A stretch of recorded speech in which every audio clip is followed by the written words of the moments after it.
So to continue, I'd like to talk about rainbows because there's nothing that I love more than walking around British cities in the United Kingdom, walking around cities and towns and seeing rainbows and rainbow flags everywhere that I look. You see them in banks and supermarkets and charity shops, and you see them in travel agents, and you even see them in, outside churches and things now, which, is marvellous.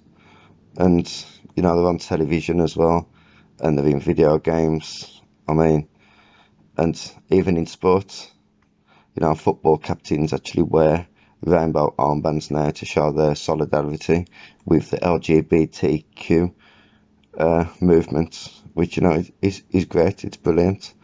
And a lot of councils now have replaced zebra crossings with rainbow crossings, which I think is just absolutely fantastic. I mean, it looks so beautiful, and it's fun for the children, and it represents the LGBTQ community. I mean, I know, some people are going to moan about it. Some people moan about everything and they don't like it, and they say things like, isn't there a better cause that you could fight for, like ending child labour or exposing corporate exploitation, or even addressing, the unfair and uneven wealth distribution that leads to the vast majority of the world's population living in poverty. Couldn't they expose something like that and fight a cause like that? But I disagree completely with that. I mean, I think the oppression of the LGBTQ community is a very important cause to fight.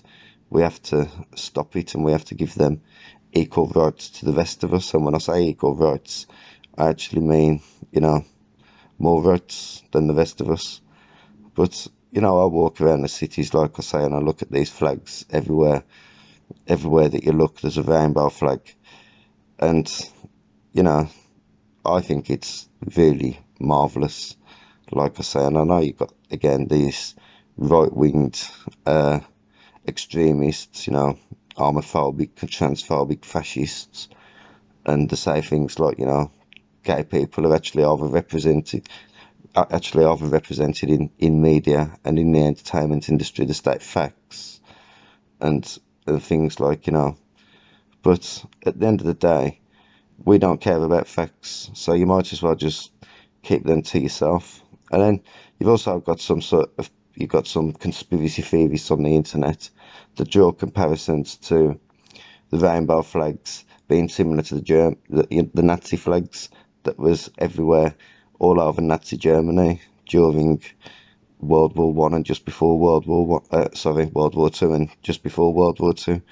So, but I disagree with that completely. I think that's just a stupid conspiracy theory. I mean, is there any similarities at all between the two? One of them is a pretty lovely rainbow flag with loads of different colours on it that is about diversity and inclusion for everybody, for all people, except for Christians and obviously people that don't agree with us, and intolerant people. But other than that, it's for them.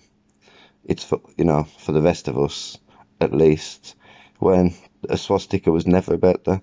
I mean, a swastika is about persecution, and it's about superiority, people feeling superior, and racism. So for me, there's no similarities at all, and people who try to say there is are just conspiracy theorists. But like I say, there is always people on the far right that do talk like that. And, and like I say, they keep saying things like, why not expose Christian persecution in Islamic states and in China?